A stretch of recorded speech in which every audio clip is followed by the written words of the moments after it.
Саламатсың ба? 187 бетті ашамыз. Сабақтың тақырыбы табиғи ресурстарды өңдеу технологиясы, орталықтары және дайын өнім түрлері. Біз өткен сабақта табиғи ресурстар туралы өткен болатынбыз. Енді мынандай сұрақ: табиғи ресурстан қандай өнім алуға болады? Судан не алуға болады? Мұнайдан, орманнан, таудан, пайдалы қазбалардан, топырақтан, жануарлардан. Қане, ойланып көр. Енді жауап беріп көрейік.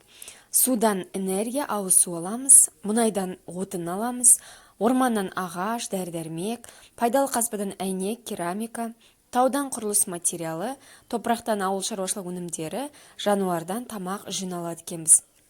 Бұның барлығы табиғи ресурстар. Ал бүгінгі сабақ табиғи ресурстарды өңдеу, оны пайдалану, технологиялармен танысу. Демек, бүгін тереңірек үңілеміз. Келесі суретке назар аудар. Мына суретте ағаш берілген. Ағаш бізде табиғи ресурс болып табылады. Ағаштан тақтай дайындаймыз. Ал тақтай ол шикізат болады. Ал сол тақтайдан кәдімгі жиһаз дайындаймыз. Ол бізде өнім болады. Бұл тізбектен нені көруге болады сонда?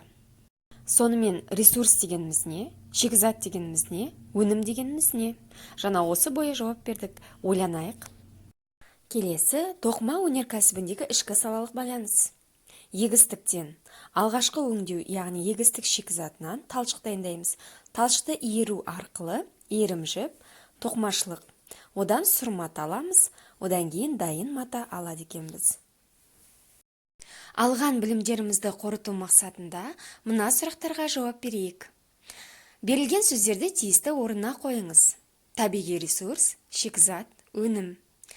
Қайсысы қайсыған жатады? Мұнай, рельс, кітап, алюминий, тағы басқа. Сіздерге сәттілік, назарларыңызға рахмет.